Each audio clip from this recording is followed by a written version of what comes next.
I believe it was Herman Munster who said, "Sometimes dead is better." And that unfortunate truth is just as relevant today as it was back when Stephen King first thought of the idea of a cemetery that brought people back from the dead. Bring Her Back. An A24 semi-independent thriller tells the story of two step-siblings, one Oriental Asian and blind, well, partially blind. The other is a white boy.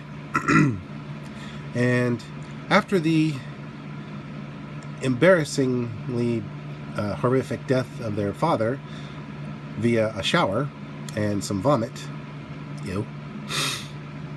they get paired off with a seemingly kind foster mom, played by none other than the actress who played Paddington's mom in the two Paddington films, and the mute lady from The Shape of Water.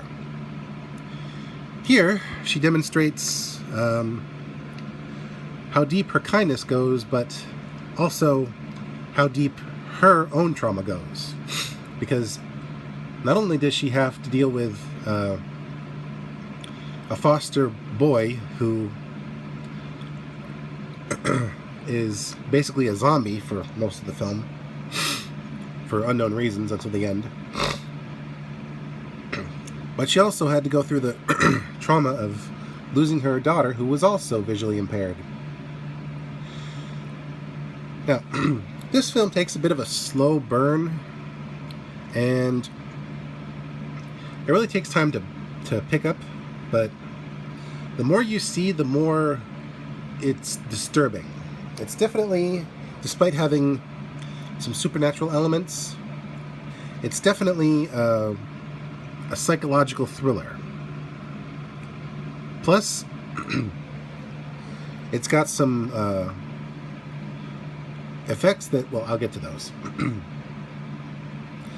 Basically, the premise of the film is, let's torture this kid who lost his dad and has to be a surrogate parent to a blind girl.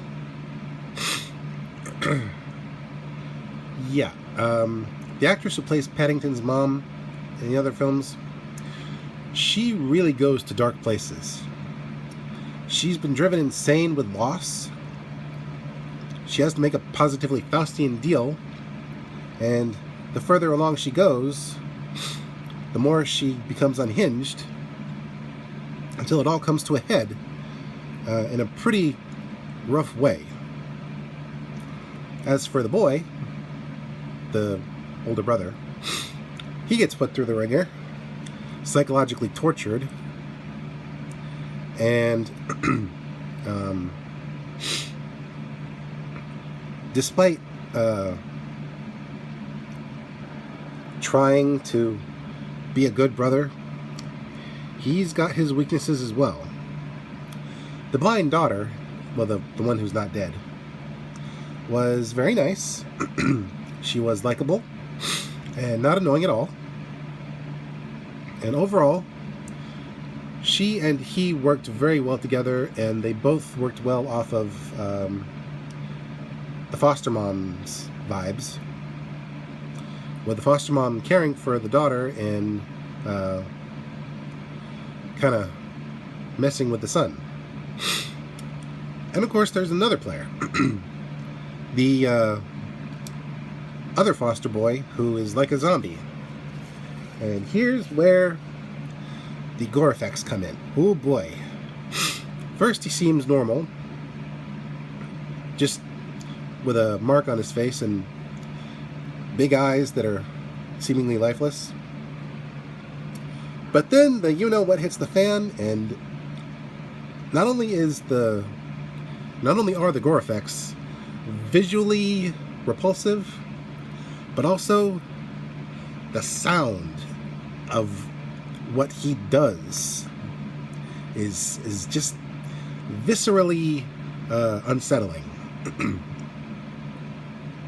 I mean, yeesh. Now, I've seen some pretty nasty gore effects, but while plenty have made me want to throw up, this one just had me cringing. Like it got under my skin. The director really knew what he was doing when he hired the team that did the gore effects here. As for the locations, they're all beautifully sad and sadly beautiful. They reflect the darkness that we can end up falling to excuse me, when we're racked by the pain of loss. And as horrific as certain gore effects are in the film, the real horror comes from the depths someone might go to get back the one they lost. But is it so that that person will be able to live out their life had they not originally died? Or is it for selfish reasons? Your death makes me feel bad, and I don't want to feel bad. So I'm going to do this horrible thing to fix it. Therein lies the darkness. Bringing Her Back is simple but complex. Some would argue it feels too long, even though it's like 90 minutes. But honestly, the slow burn helps build up the mood until the rubber band snaps and it becomes a total horror fest. Honestly, it's this kind of horror that really gets to you. Not monsters and ghosts, but the darkness that the human soul can absorb until it becomes corrupted. That's what really got to me in this film, and that's what makes it so good. Though it probably won't be a good first choice, but maybe after you wet your palate on stuff like the classic 80s slashers and maybe the classic ghost stories of the 80s and 90s. But yeah, eventually you're going to want to see this because it's in the same vein as Talk to Me and Let the Right One In / Let Me In. And to a lesser degree, even the Conjuring films. So yeah, this is Mr. J signing out and reminding you, not sometimes, but every time, dead is better. I know it's tempting to want to bring someone back, but when they're gone, well, that's it.